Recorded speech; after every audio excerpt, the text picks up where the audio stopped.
Hey everybody, my name is Mike Pixley. I run and operate the channel known as Bonsai Pop, and before I get started, I just wanted to thank all of you for being here today. Ironically, one of the most difficult things to do as a YouTuber is directly talk to or communicate with your audience, so the fact that you are here means that you're here of your own volition, and I really appreciate that. Also, you gotta excuse the skeleton. We're using it for another video, and it's a pain in the butt to move around, so it's staying. But to cut to the chase, I know why you guys are here. You want to hear the story about how I basically almost nuked Bonsai Pop last year. I almost just quit, got rid of it. It sounds drastic, and it was, but how I got there personally isn't really simple. And of course, it resulted in a 6-month hiatus where we just didn't upload anything. And to this day, we're still trying to recover from that. So before I really get into it, I just want to ask you guys to kind of throw out your preconceived notions of what it's like to be a YouTuber, to work on YouTube, pretty much anything you've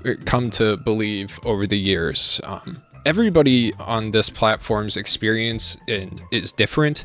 Their businesses are different, how they do things are different, and success varies a lot. The one thing that we have in common is that until you reach that event horizon of millions of subscribers, we're all basically gambling for a living. And everybody's ability to cope with that is different. One thing I will say though is that all YouTubers, all full-time professional YouTubers are super duper weird. That's the only way that this lifestyle can possibly work for you, whether it's autism or being like a super nerd about very super specific things, or just something else, maybe a disability that makes it so this is kind of the only thing you can do.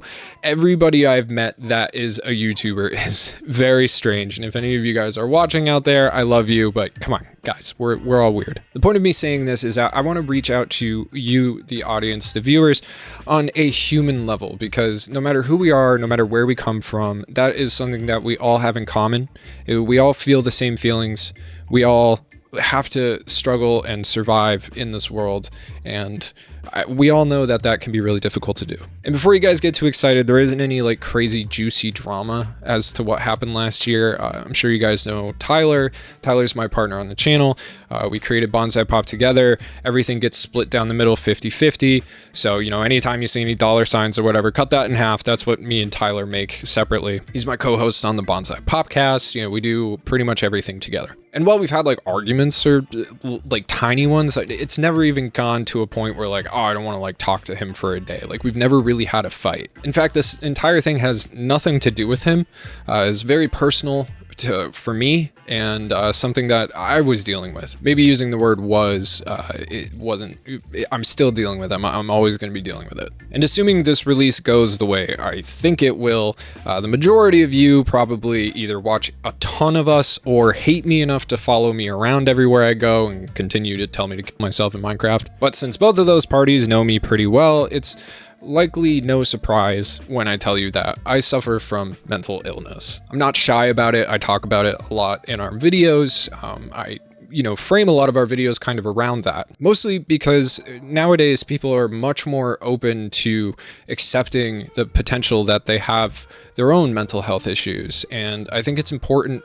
The most important thing is letting other people know that they're not weird, they're not alone, that the things that they like, other people like those things too, to kind of create a community around that inclusion and acceptance. And before you think this video is going to be completely and totally depressing, there is some light at the end of the tunnel. So let's get into that. So while I'm not shy about talking about mental health, it's always a little embarrassing to talk about the thing that I deal with in particular, which is bipolar disorder. That's mostly because a lot of people already have a picture of what bipolar disorder is in their head. Like somebody goes off their meds and like kidnaps a baby, or lights a town on fire, or whatever, gets into a depressive episode and tries to blow themselves up in their car. But that kind of stuff is very, very extreme, and just not the case with 99.99% of people who suffer from this problem. Having bipolar doesn't instantaneously make you a raving lunatic.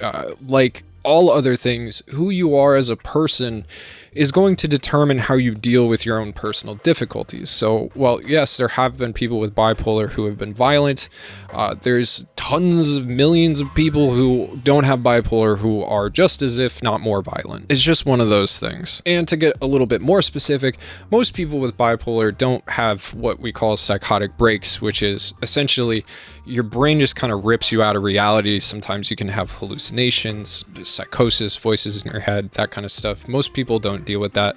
I don't deal with that unless, drugs are involved, which I don't do, so it's not a big deal. And honestly, you're likely to never really hear from somebody with bipolar in your life unless it's like a relative or somebody you grew up with, because people with the disorder are usually embarrassed about it and scared to make friends or have relationships because they kind of eventually have to tell you, and we can be difficult to deal with. So the best way that I can explain what it's like to be bipolar is it's like seeing all of your emotions in super saturated technicolor. Everything is, for lack of a word, very violent, like including being super duper happy or super duper sad. It's just very, very, very extreme. And those extremes can be good or bad alike. It's why you hear of hypermania, which is when people are like way, way, way up, and serious depression when they're way, way, way down. And of course, hypermania and depression affects everybody differently. So for me,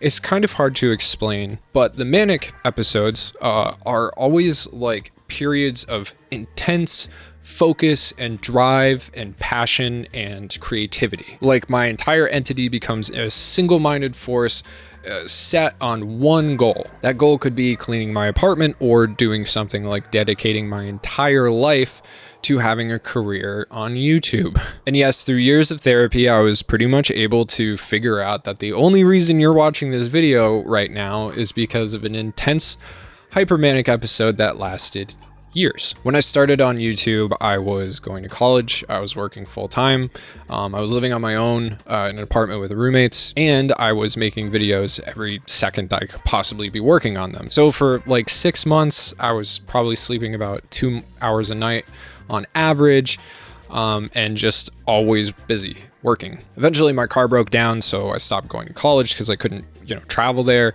Instead of fixing it, I used it as an excuse to dedicate more time to making videos and learning how to edit. Now, part of bipolar symptoms, especially when you're dealing with hypermania, is super duper confidence, which can definitely lead you into some crazy cringe moments that are super embarrassing looking back. But this hyper confidence allowed me to reach out to people that I probably shouldn't have even been trying to talk to, and it got me a job with a channel called Treeskull, who had like 600,000 subscribers at the time, and that's where my career really took off. That being said, I wasn't quite ready to be editing at their level yet.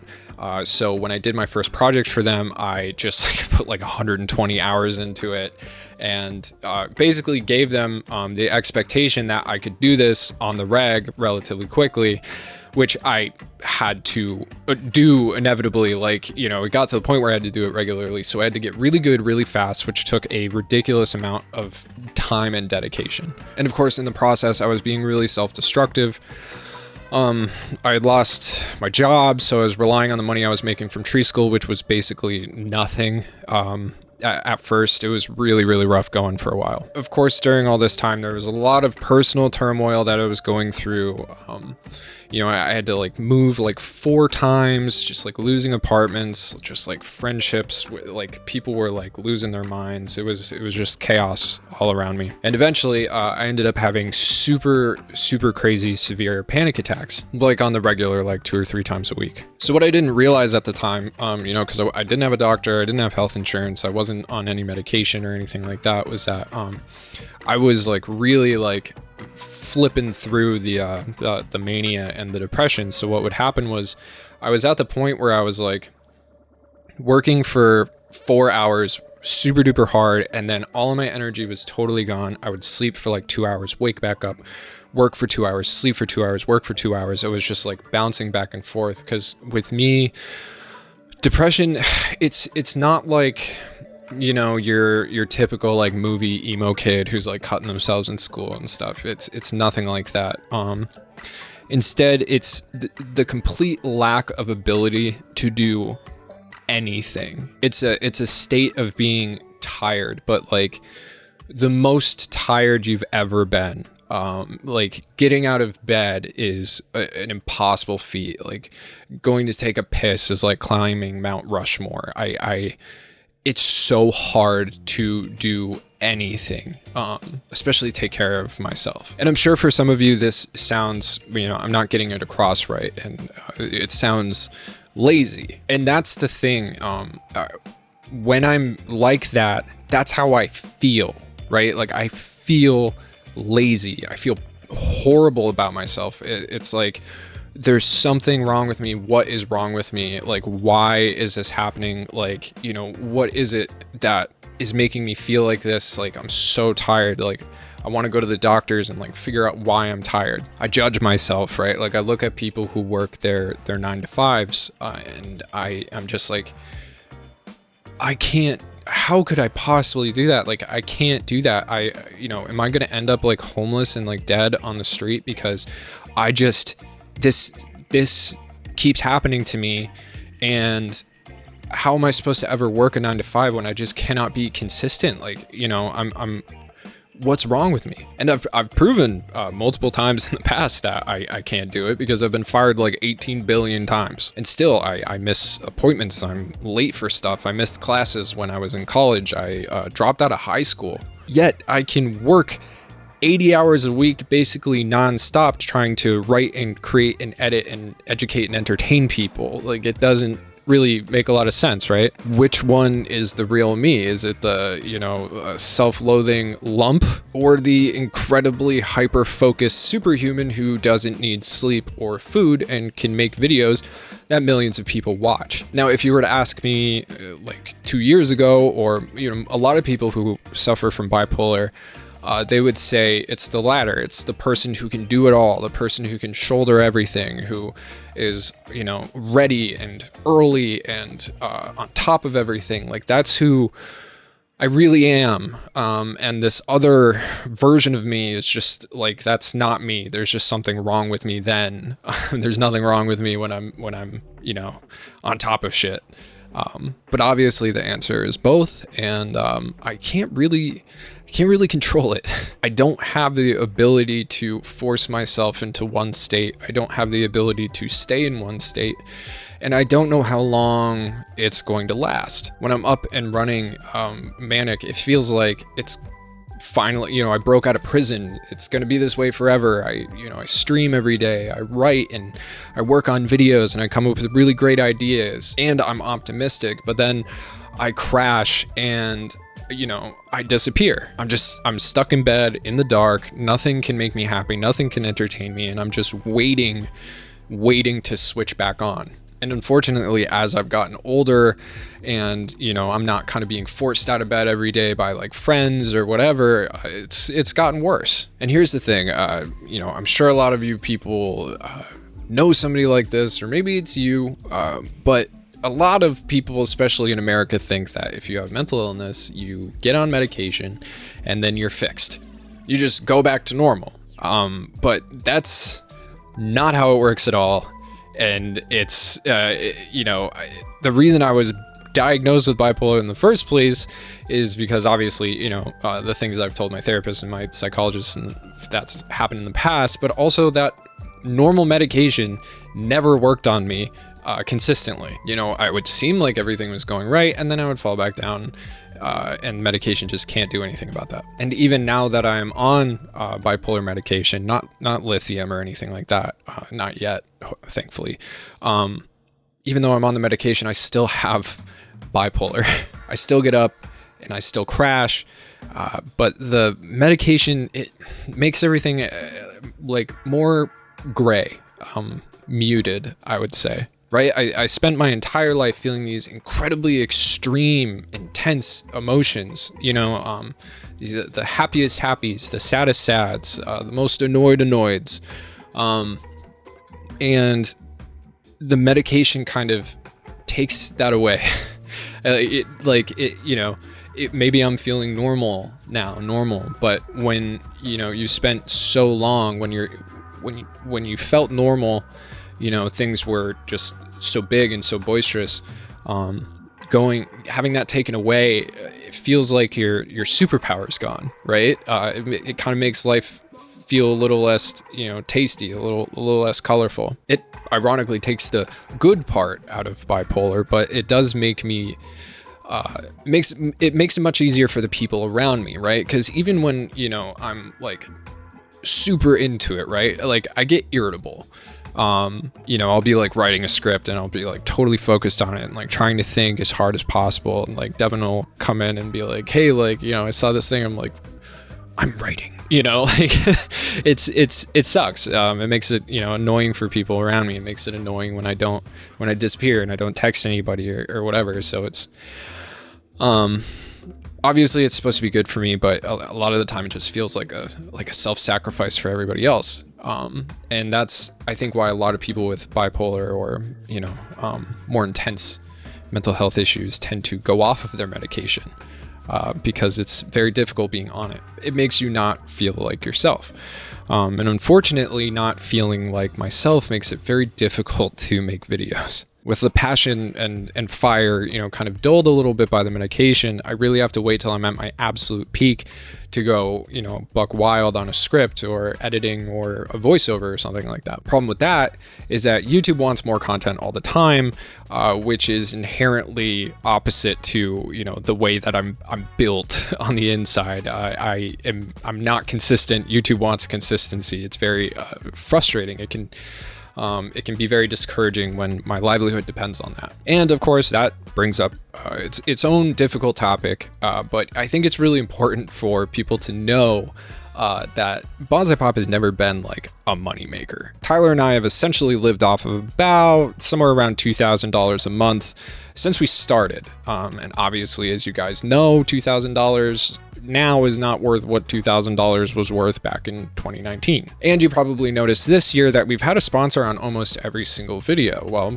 the reason for that is because we need to pay our editors. So basically all the money that comes from those sponsors goes into the pockets of our editors.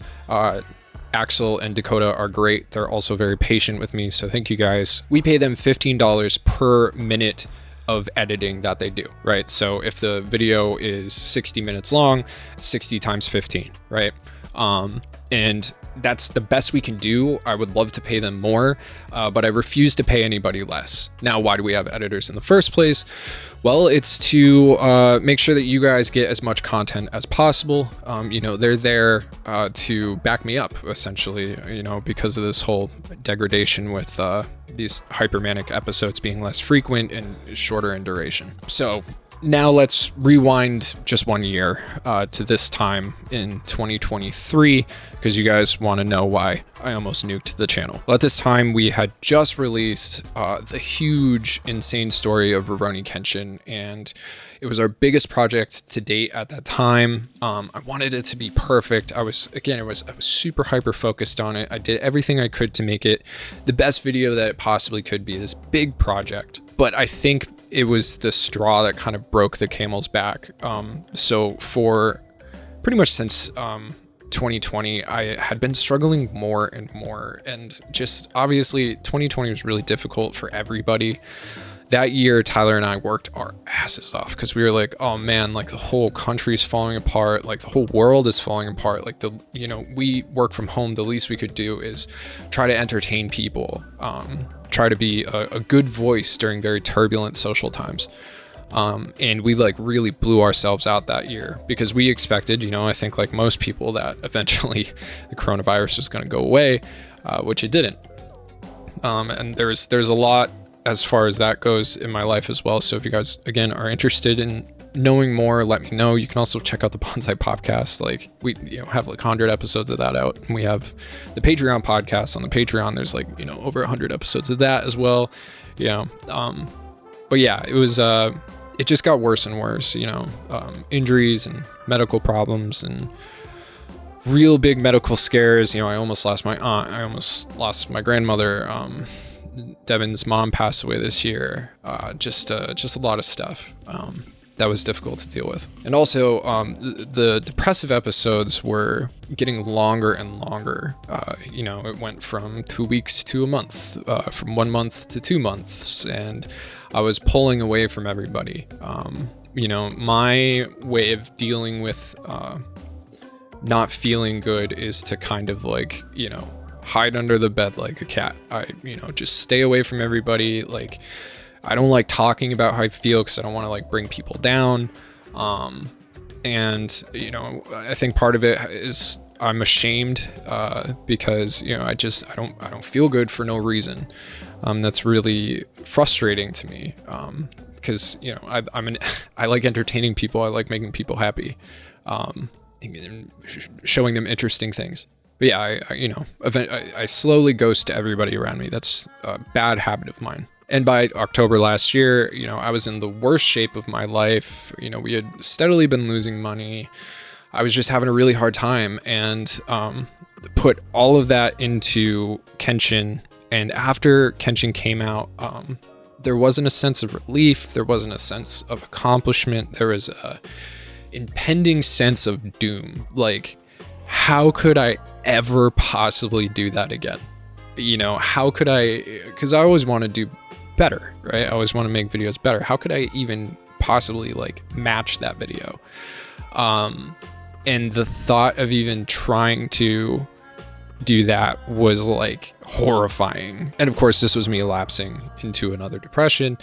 And we had lots of plans for last year, videos and everything, and I just slowly kept canceling them. And eventually I was like, look, Ty, like, I don't know, man, like, I'm so burned. Like, I need time.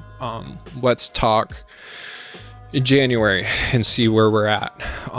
And the whole time I was like, I just wanted to poof out of existence every time I thought about the channel. It wasn't making me happy. It wasn't making me excited.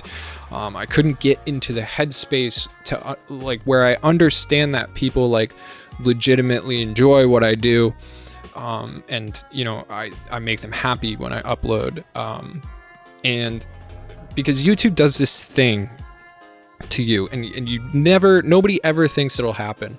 But what it is when you get that first video, that's like starts popping off, and every time you look at it, it's like 1,000 more views and 1,000 more views, and you're like, holy crap, like all these people are watching my video. Like, that's crazy, you know? Like, I mean, when a video gets 70,000 views, that's like 3 times the population of the nearest city to me.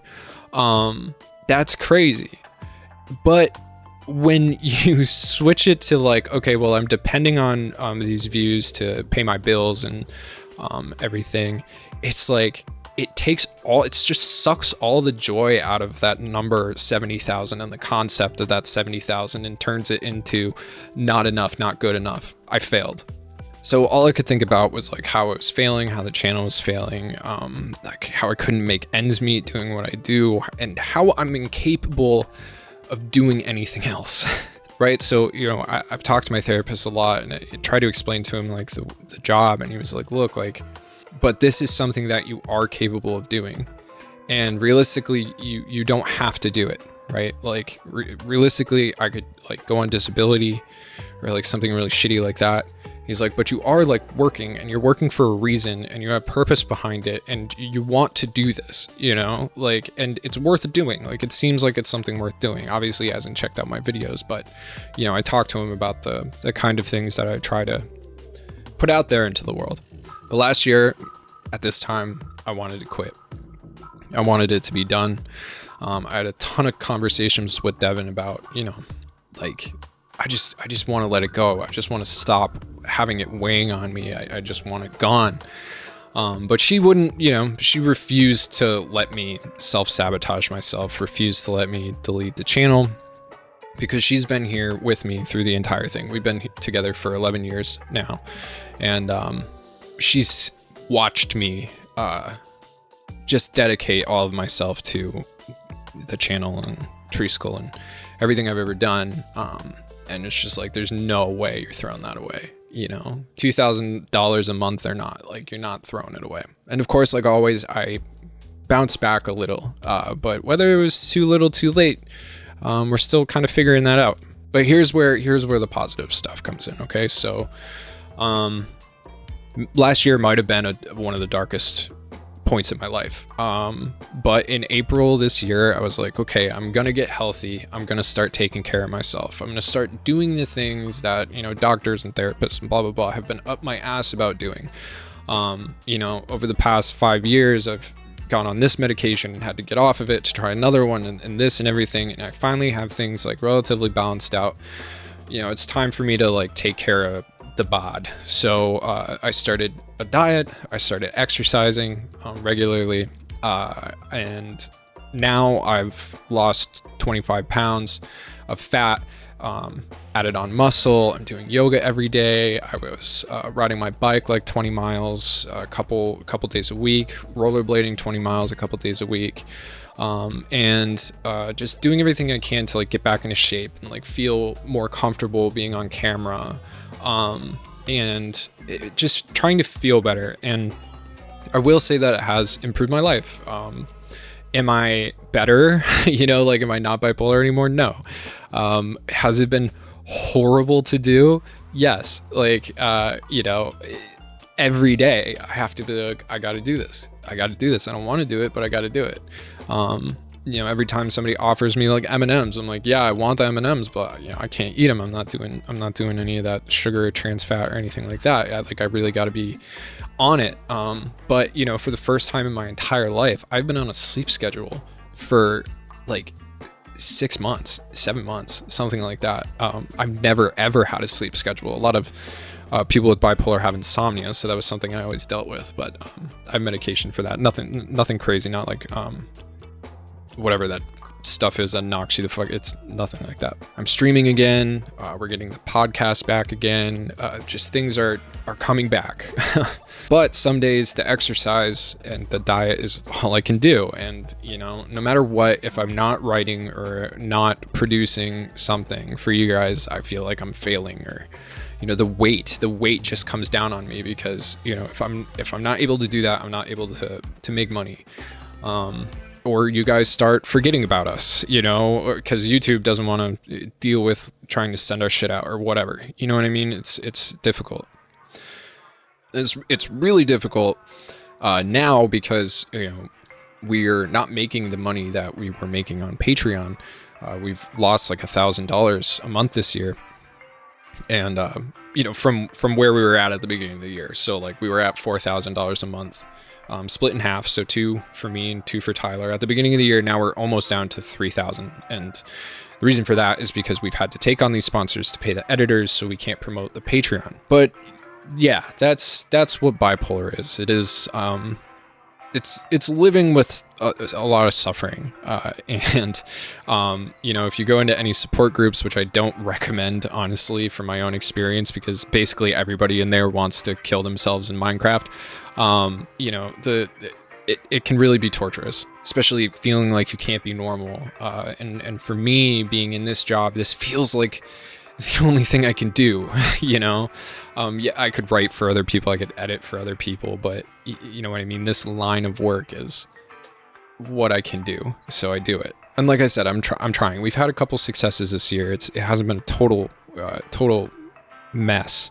I've gotten back into anime in a really big way. I'm trying to find the little things that make life worth living. Thinking of new ways and ideas to talk about that anime that I really want to talk about, and make sure that YouTube actually sends it out to you guys. And I'm trying to create some merch right now for the gift giving season, which I think you're really gonna like.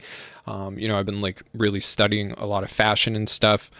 So I think it's going to be great. But here's the reality of the situation, the bottom line, and here's where people are, going to send me messages like KYS.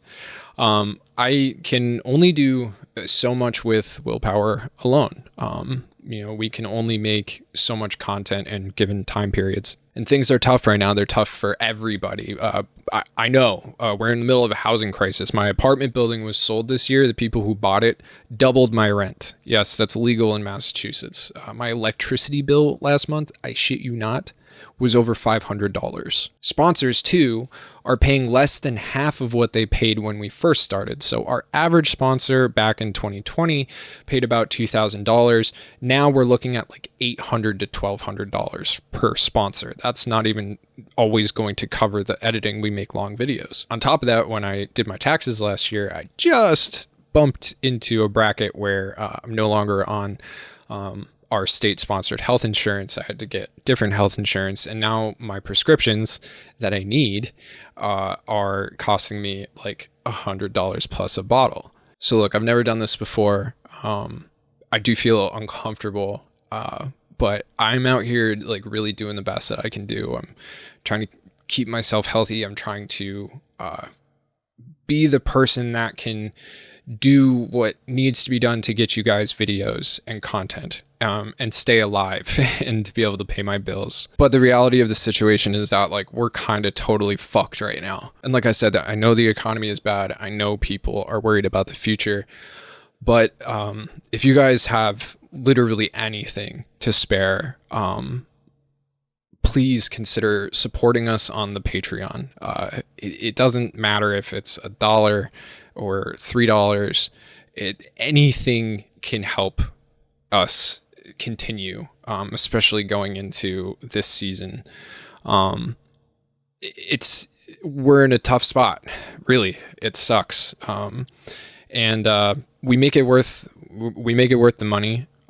We do viewing parties for anybody in the Patreon. We have the Discord community that is full of people who like, for real. I mean, I owe my life to these guys. They've been supporting us throughout everything, understanding and just like being good friends. One time I talked about patrons being friends, and I got a ton of shit for it. But it's like, no, like really, like, these are people that I talk to on a regular basis that I unironically spend a lot of time with, in streams and talking to. And they become your friends. There's people who became such good friends that, they couldn't support us anymore financially. But it's like, yeah, we're going to just continue giving you your benefits because like, we don't want you to go away because you're having money problems. That's insane. I'd legitimately like love to have a bunch of new faces in there, and to get to know you guys as well. I know this isn't the best way to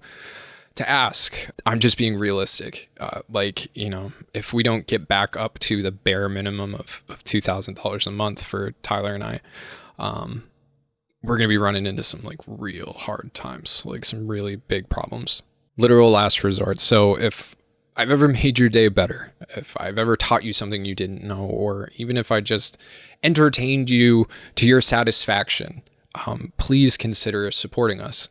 And even if you only do it once, even if you only stay for a month, that like donation makes up for thousands of views. Like you have no idea, how much of a difference. Like if everybody who ever watched one of our videos paid us 10 cents, we'd be millionaires. You know what I mean? Like that's how much people like coming in and donating, how big of a difference that makes. Just doing it one time. It's crazy. So yeah, last year I almost nuked the channel. It was probably one of the worst depressions I've faced ever. But I was able to pull myself out and to get back in the saddle. Part of that is because I really do want to achieve my dreams. I don't think Bonsai Pop has like hit its pinnacle. There's so many more people out there that I can reach out to. And I really want to. And I think that we're a positive influence in a sea of very negative influences. But it's hard, anime's a tough spot right now. There's a reason that, we're one of the only channels left who do what we do. That are under like 1 million subscribers. Most of our peers that we started with are gone, which is unfortunate. Funny enough, one of the things my therapist suggested was, he's like, you do have like, this darkness that you deal with. He was like, you should use it, to bring light to other people, right? Maybe you know exactly how that feels. Maybe you deal with bipolar or something like that. So, if you're out there and you're having a hard time, pulling for you over here. But no matter what I want, and no matter how hard I try, honestly, without that basic pillar of support that we've always had from the Patreon, we're gonna fail, man. We can't make every video a 300,000 view video. It's just impossible to do, especially in the changing algorithm and everything. So if, like I said, if you can, please consider helping us. so that coming back was worth it, right? We can show them that you can talk about some crazy OVA like Gal Force and get people into it. Like sometimes when I look at some of our videos, like the record of Lodos War, like we covered the record of Lodos War and it actually did really well. Wicked City, like videos like that. I want to be able to do more of that. Unfortunately, like when you're worried about ad revenue, you can't really take those risks. That's part of what the Patreon is. It does. It allows us to have a little bit more freedom, a little bit more wiggle room. Look, this is just me trying to be open and honest and communicating. So thank you for listening at the very least, and don't feel bad if you don't want to or can't help us. I couldn't do it for anybody else right now. So I understand. It's completely, the fact that you watch these videos is crazy enough, right? I've learned from the mistakes that I made last year. I'm going to continue improving on them. I'm going to try and continue to be the best that I can be. And hopefully that'll lead Bonsai Pop into the future that I wish for it. Allow it to be the success that I want it to be. And probably you want it to be too, right? So thank you everybody so much. I can't believe you stuck till the end. That's nuts. I'm going to see you really soon in a new video that is definitely going to be a lot more fun than this one. Until then, I'm going to go dive embarrassment over in the corner. So thanks a ton again, and see you soon.